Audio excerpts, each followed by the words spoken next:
Hallo und herzlich willkommen zu unserem heutigen Podcast. Ich bin Felix und bei mir ist wie immer die wunderbare Lisa. Hallo Lisa. Hallo Felix, ich freue mich sehr auf unser Thema heute. Es geht um emotionale Intelligenz, ein Begriff, der in den letzten Jahren immer wichtiger geworden ist. Genau, emotionale Intelligenz. Aber bevor wir da tiefer einsteigen, eine Frage an dich, Lisa. Was genau versteht man eigentlich unter emotionaler Intelligenz? Gute Frage.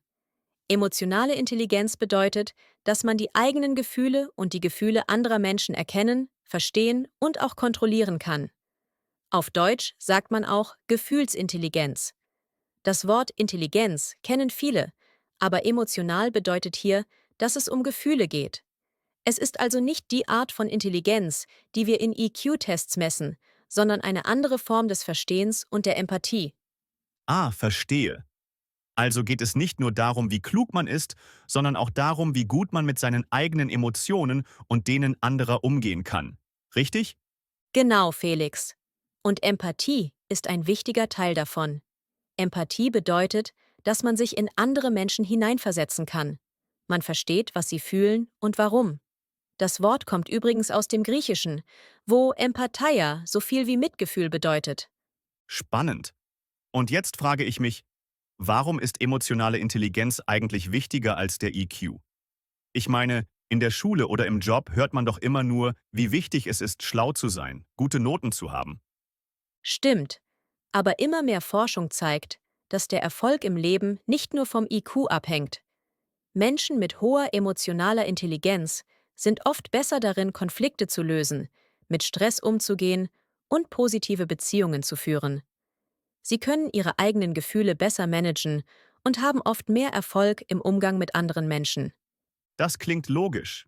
Ich meine, wie oft gibt es Streit oder Missverständnisse nur deshalb, weil man die Gefühle der anderen Person nicht verstanden hat? Kennst du das Wort zwischenmenschlich, Lisa? Ja, zwischenmenschlich ist ein tolles Wort. Es beschreibt alles, was zwischen Menschen passiert, also Kommunikation, Beziehungen, Zusammenarbeit. In vielen Berufen sind zwischenmenschliche Fähigkeiten mindestens genauso wichtig wie fachliche Kompetenzen. Genau. Also, wenn man emotional intelligent ist, kann man solche zwischenmenschlichen Situationen besser meistern. Man versteht nicht nur, was der andere sagt, sondern auch, was er fühlt. Ganz genau. Und das kann in vielen Bereichen des Lebens hilfreich sein. Zum Beispiel im Beruf. Wenn man in einem Team arbeitet, braucht man emotionale Intelligenz, um gut mit den Kollegen zusammenzuarbeiten. Es geht nicht nur darum, wer die besten Ideen hat, sondern auch, wie man diese Ideen kommuniziert und mit Kritik umgeht. Das ist total interessant. Aber wie entwickelt man eigentlich emotionale Intelligenz? Kann man das lernen? Auf jeden Fall. Man kann emotionale Intelligenz trainieren, genau wie andere Fähigkeiten. Ein erster Schritt ist, sich seiner eigenen Gefühle bewusst zu werden. Das nennt man Selbstwahrnehmung. Auf Englisch Self-Awareness. Es geht darum, sich zu fragen, wie fühle ich mich gerade? Warum reagiere ich so?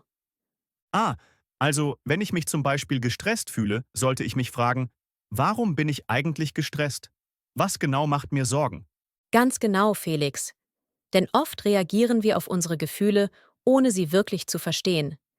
Wenn wir lernen, unsere Emotionen besser zu verstehen, können wir auch besser auf sie reagieren. Das nennt man Selbstregulation, die Fähigkeit, seine Emotionen zu steuern, anstatt von ihnen gesteuert zu werden. Das klingt auf jeden Fall hilfreich. Gibt es noch mehr Schritte, wie man seine emotionale Intelligenz verbessern kann? Ja, ein weiterer wichtiger Punkt ist die Empathie, wie wir schon besprochen haben. Man kann lernen, besser zuzuhören und die Perspektive anderer Menschen einzunehmen. Das hilft, Missverständnisse zu vermeiden und bessere Beziehungen aufzubauen. Und schließlich ist auch die soziale Kompetenz entscheidend, also wie gut man mit anderen Menschen interagiert und zusammenarbeitet. Das sind wirklich wertvolle Tipps. Weißt du, Lisa, manchmal denke ich, dass wir uns in unserem Alltag viel zu wenig mit unseren Gefühlen beschäftigen. Wir sind oft so gestresst und rennen von Termin zu Termin, dass wir gar nicht merken, was in uns vorgeht. Das stimmt, Felix. In unserer schnellen Welt ist es leicht, den Kontakt zu sich selbst zu verlieren. Deshalb ist es wichtig, sich regelmäßig Zeit für Selbstreflexion zu nehmen. Selbstreflexion bedeutet, dass man über die eigenen Gedanken und Gefühle nachdenkt, um sich besser zu verstehen. Eine einfache Übung dafür wäre zum Beispiel, am Ende des Tages zu fragen: Was habe ich heute gefühlt? Was hat mich glücklich gemacht? Was hat mich gestresst? Das ist eine tolle Übung. Ich denke, ich werde das mal ausprobieren.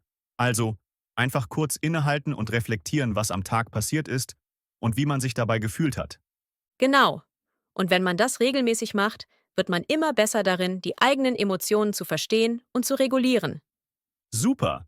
Ich habe das Gefühl, ich bin schon ein bisschen emotional intelligenter, nachdem wir darüber gesprochen haben. Eine letzte Frage, Lisa. Was ist dein wichtigster Tipp für jemanden, der seine emotionale Intelligenz verbessern möchte? Mein wichtigster Tipp ist, Geduld mit sich selbst zu haben.